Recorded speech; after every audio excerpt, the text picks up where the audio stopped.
Hello children, I am back with a next video on the topic 7.1 Animals Nervous System. In the last video on this chapter of control and coordination, we studied that life processes also include a new life process, that is control and coordination, and there are organ systems which perform control and coordination in multicellular animals and plants. So I'm starting this video with the means of control and coordination in case of animals and plants separately. Now this is the summary of complete chapter. As you can see, in animals there are two means of control and coordination, and in plants there is only one way of control and coordination. So in animals there is nervous system, which is along with muscular system or muscles perform the control and coordination. We call this as electrical impulses. And second means of control and coordination in animals is chemical communication, which happens with the help of chemicals known as hormones. And these hormones are released from the glands, which are known as endocrine glands. All these glands together constitute the organ system known as endocrine system.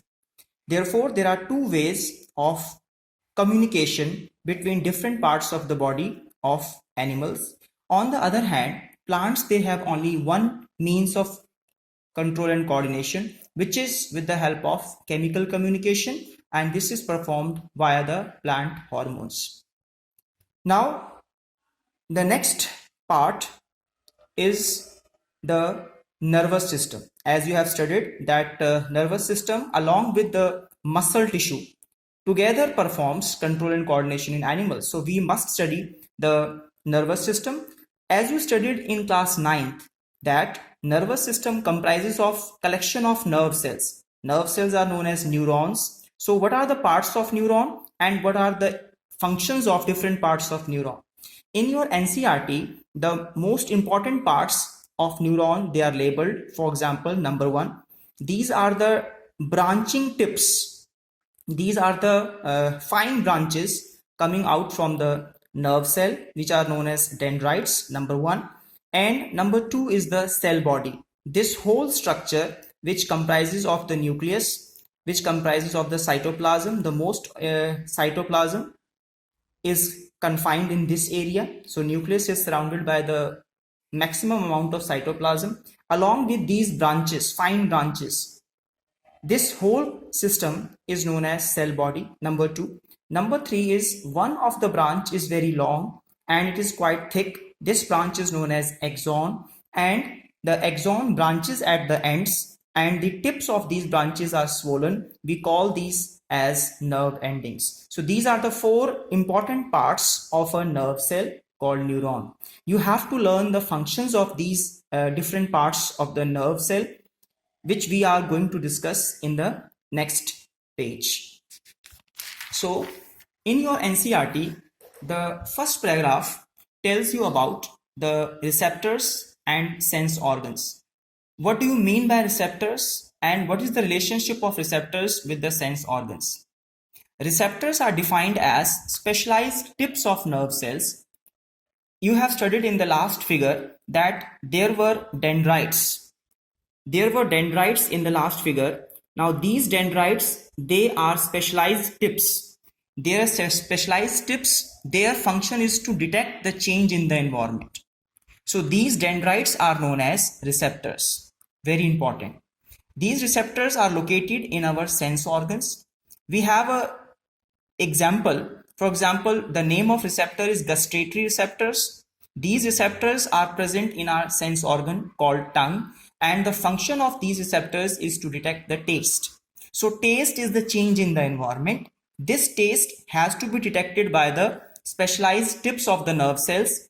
Those tips are known as gustatory receptors, and they are located in the sense organ, that is tongue. Similarly, another example of olfactory receptors, these receptors are present inside our nose, and their function is to detect the change in the environment, that is smell.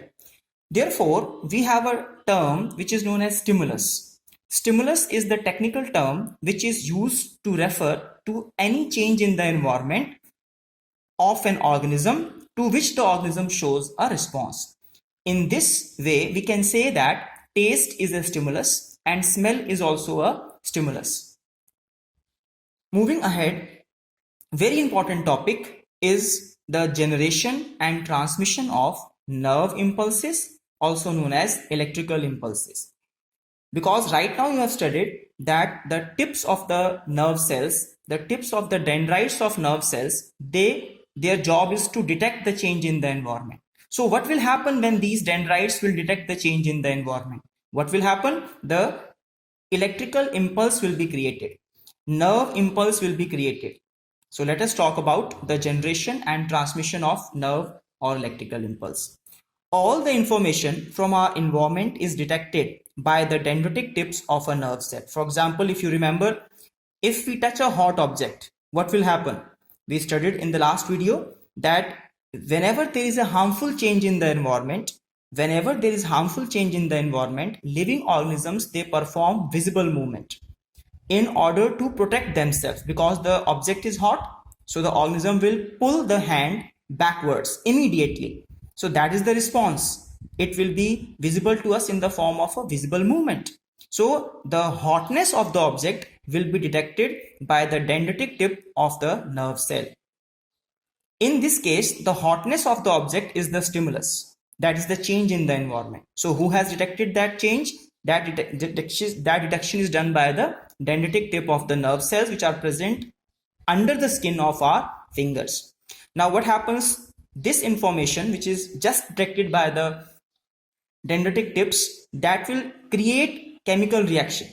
Those chemical reactions will then create an electrical impulse on the plasma membrane of the dendritic tip. Remember, this electrical impulse will be created on the plasma membrane of the dendritic tip. What happens to this electrical impulse then? It then travels from the dendritic tip to the cell body, okay? Then along the axon to its ends. The ends are known as nerve endings. So you studied the function of dendritic tip, you studied the function of cell body, axon, and now the nerve impulse has reached up to the nerve endings. This is the pathway through which the nerve impulse travels, and it does not go in the backward direction. So the nerve impulse will always be created at the dendritic tip. From dendritic tip, it will move towards the cell body on the plasma membrane, through the cell body on the axon, and along the plasma membrane of axon up to the plasma membrane of nerve endings. What happens at the nerve endings? Because the nerve cell is finished now, what will happen at the nerve endings? The electrical impulse will again sets off the release of some chemicals. Those chemicals are known as neurotransmitters. Those chemicals will be released into the synapse. Now what is this synapse? A synapse is defined as a minute gap. Remember that synapse is always a minute gap between what? Generally, the gap is between the nerve ending of one neuron and the dendritic tip of the next neuron. Sometimes the gap may be present between the nerve ending of one neuron or the plasma membrane of muscle cell. In that case, the synapse is known as neuromuscular junction. In your NCERT book on second page, there is a figure of this neuromuscular junction. So neuromuscular junction is an example of synapse.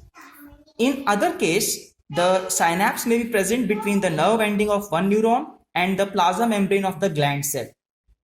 Similarly, there are many other synapses also. So what happens at these synapses? The chemicals, they are released into the synapse. These chemicals, they then cross the synapse and they start a similar electrical impulse in the dendrite of the next neuron. Okay, remember, these chemicals which are released into the synapse, these chemicals, they will cross the synapse and they will be picked up by the plasma membrane of the dendrite of the next neuron. This is how the nerve impulse will now be created on the dendritic tip of the next neuron. Dendritic tip of the next neuron. So in this way, you have seen that how the electrical impulse has transferred itself from one neuron to the next neuron. And similarly, the nerve impulse will be able to passed on from your tips where you have touched the hot object up to your brain. So this is how the nerve impulses they travel in the body. So how they were created and how they travel in the body, this is what we have studied in this video. So many new terms have come. For example, receptors, for example, stimulus, okay, for example, synapse. And over and all, what are the different parts of the nerve cell and what are their individual functions? For example, what are the functions of dendrites? What is the function of cell body? What is the function of axon? What is the function of nerve endings? And what are the other functions of nerve cell as a whole? So we'll stop over here.